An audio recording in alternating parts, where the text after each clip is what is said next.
Hey, tough video this one for me to do.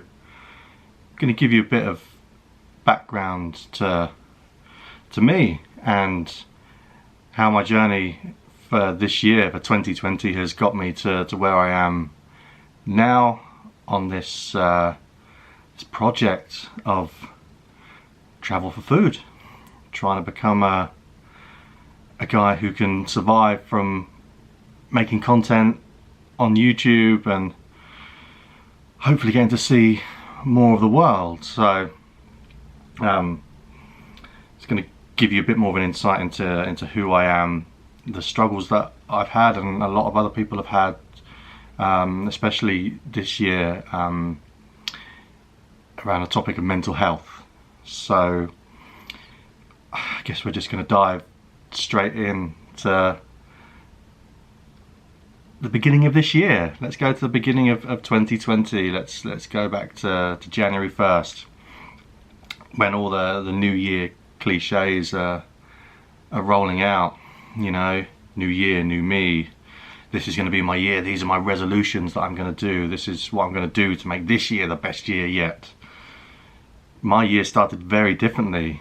For me, I was in a very well-paid job at a very senior level. I was in a relationship, and I had a lot of plans for seeing some more of the world, just from holiday perspective. You know, this idea of what I'm doing now was there, but it wasn't ever sort of anything that was going to come to fruition, because life plans, you know, wouldn't really fit in around that. 37-year-old man, got a 5-year-old daughter, divorced, but at the beginning of this year, life was good on paper. You know, say good job, relationship, good plans, and then fast forward a few months and everything just became really overwhelming for me. And like I said, on the outside things may have looked good, but on the inside, for me and those around me, it was difficult. I was difficult. I can't place any portion of blame or responsibility on anyone else, and this isn't me on some sort of sympathy drive. You know, this isn't what this is about. This is about me hopefully raising some awareness. So as I said, start of the year things were good. Fast forward to around the end of February, and just came back from a short trip away, and everything kind of imploded. You know, I didn't want to work the job anymore. The 9-to-5 rat race of chasing all this money, and the stress that came with that became too much for me. The relationship was falling apart, through no fault of the other person's. It was all on me, because my headspace, my mental health wasn't right. I had these, you know, niggling things in my head where I just wasn't me. I wasn't being the best version of me that I could be. And then everything disappeared. The relationship ended, the job went. I was left at rock bottom, you know. And the reason that I guess I want to make this video and make this to put out there is that at rock bottom, I didn't know where to go.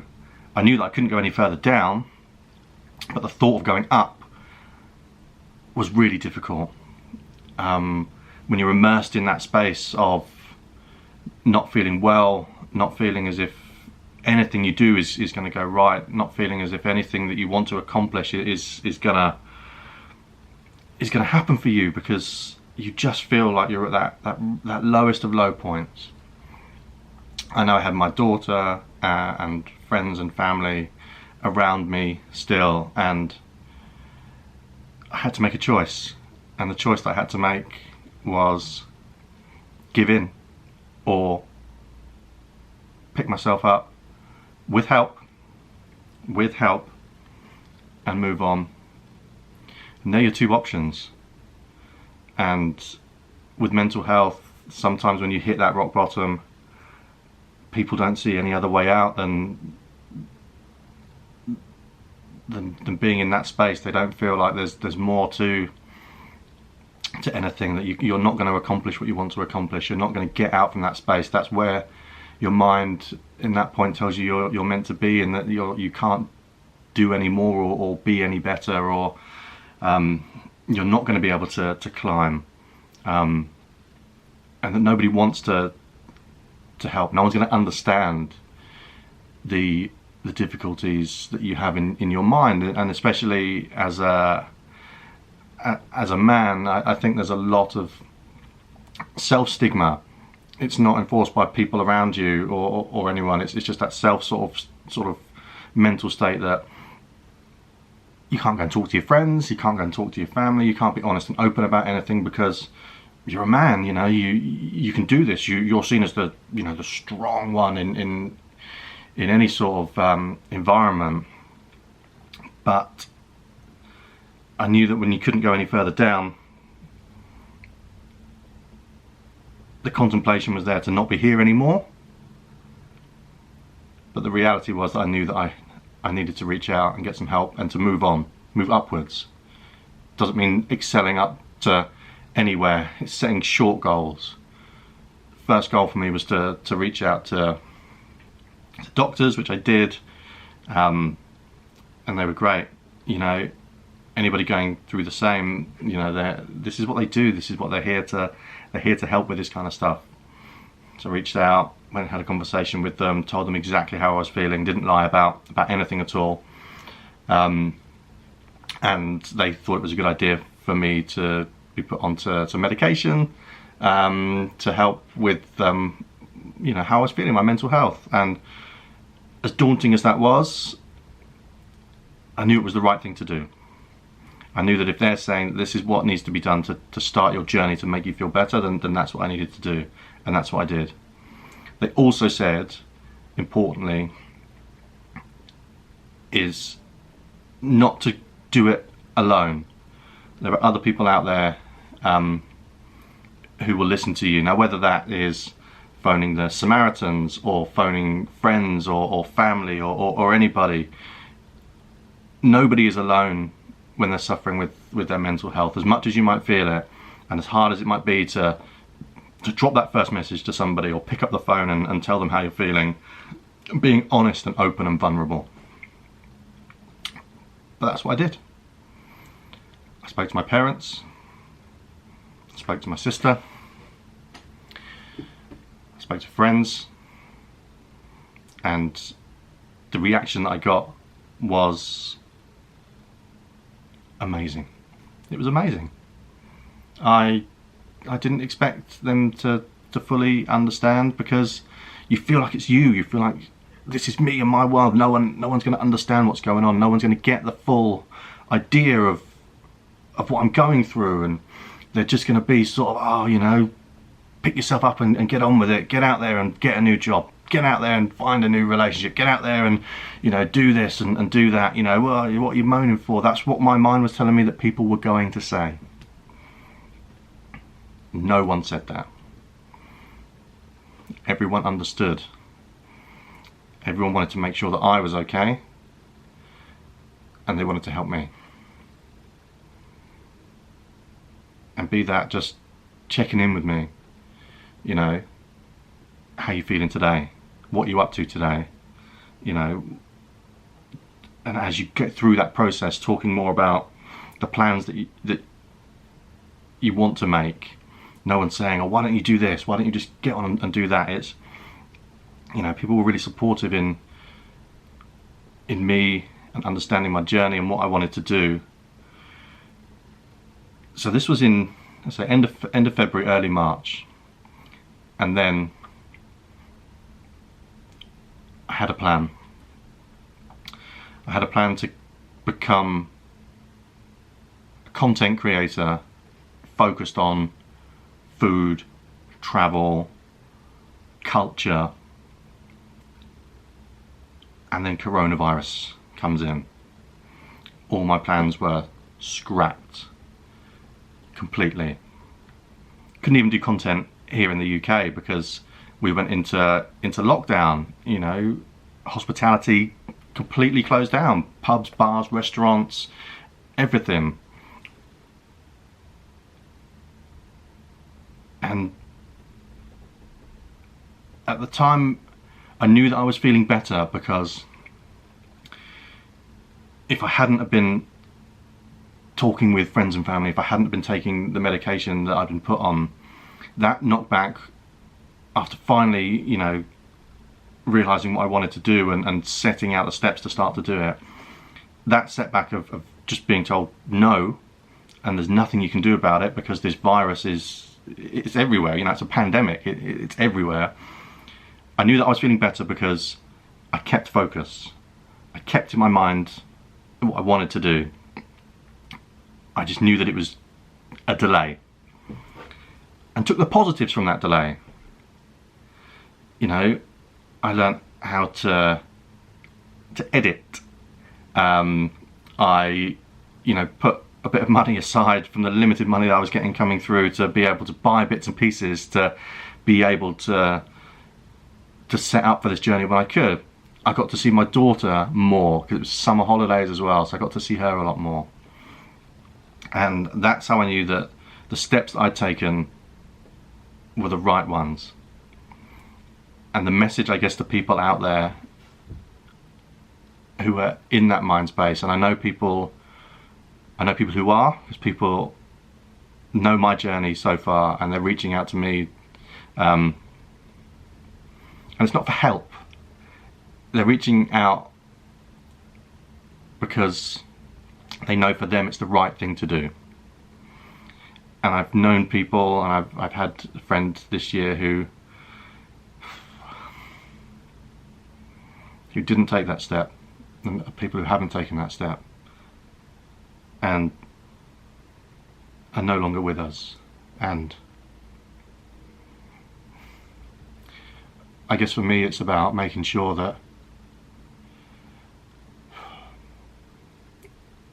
if I can reach out to one person to let them know that they're not on their own, to let them know that they can do better, they can pick themselves up from where they are now, even though it feels like the biggest mountain to climb. Don't look at the top and think how long it's going to take you to get there. Take the steps, break it down. What can you do next? We all want to be a millionaire, you know, or we all want to own a house, or we all want to own a nice car, we all want this. And it's not about focusing on that end goal, it's about taking those steps.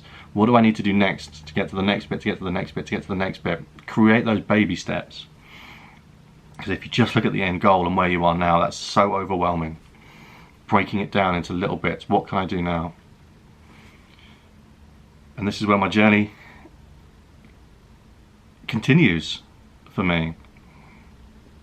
As I said, I'm a 37-year-old man, got a 5-year-old daughter, and I'm just a humble guy who's trying to make a living from what I want to do. What I really want to do is be a content creator focused on, as I said, food, travel, culture, seeing the world.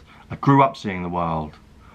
You know, I was very lucky to be born into an army family. My dad was in the British Army. So even though I'm British because my dad was posted in Germany at the time, I was born in Germany. I moved to Hong Kong, I moved back to the UK, lived in Brunei, travelled the world to come back to North London. You know, then I've lived in, you know, all different places around the UK. I've lived in Australia. I've been lucky enough to go on holidays and travels all around the world. It's in me, it's in my blood, and this is what I want to do. And I guess my message is that if I can do it, if I can, in this instance where I'm earning no money and life is hard, or should be hard, to be able to still get up every day, think of the positives, think about what I want to do next, and look back on the person that I was at the start of this journey, at the start of this year, and see the polar opposite. And that polar opposite person is because I made a decision to make a change, to reach out to people, to tell them how I was, how I was feeling, and how I was feeling was not okay. And as I said, if I can help one person through the same journey, to be able to know that this is where we are now. This isn't where we are going to be forever. Coronavirus or no coronavirus, wherever you feel like you are at the moment, this isn't where you're meant to be or have to be. If you want to do something different, do it. Take strides. Take the opportunity, grasp it with both hands. Get one shot. We may as well make the most of it. There's no point in plodding along and living a life that makes you unhappy. And that's where I am now. Finally in a place where I'm enjoying what I'm doing. I'm not doing it as much as I want to because still I can't get really too far out of the UK. And I haven't got the money just yet, you know. I need to be earning money from this little venture. At the minute I'm making nothing at all from this YouTube venture that I'm doing. But I'm going for it. I'm going for it. It may seem selfish, but it's for the greater good for me and for my family. And it may not seem like a normal job, but who cares? What is a normal job? One person who's working in an office would think that working in a supermarket is not for them. One person working in a supermarket would think working in a bar is not for them. Just because I'm doing something that isn't a normal job in someone's eyes, to me this is a normal job. This is what I'm meant to be doing. So this is it. This is a little bit about me and my journey with mental health, 2020, the coronavirus, and travel for food, and how we got here. So far, you know, we've done a couple of trips. We've been to Edinburgh, been to Amsterdam, been to London, done some local things. My next trip, fingers crossed, will be to Athens. The bigger plans are to go to Vietnam, Cambodia, Japan, South Korea, back to India, all of South America, across the US, into Africa, and see what I find along the way. You know, enjoy this journey and make a success of it, to show anybody out there who's struggled with mental health that you can do it. You can pick yourself up one step at a time. Anybody out there needs any support, I'll put some links in the description below to some charities, to, you know, some things where people can get help. And you know what, if you want to just drop me a comment directly, either on YouTube or through the Facebook page, or on my Instagram, I'll put all of the details below. And if you want to support this humble guy on his journey, to put a middle finger up to the guy that I was, who was suffering with mental health, and to show that person that when they told me I couldn't succeed, that I can do it. If you want to support my journey, I'll put a link to my Patreon below where you can subscribe, help my journey, support my journey by subscribing a monthly amount, from as little as $5 to help me. It's patreon.com/travel for food. And I think I'm going to try and do one of these videos every now and again. I know it's a little off topic, a little off piste for the channel itself, but I think it's important that we all catch up and we all realise that we're all okay. So let's all support each other, let's all be good, and let's all keep going through this, especially these tough times with the coronavirus at the moment. Just keep going. Let's be there to support one another. Peace out.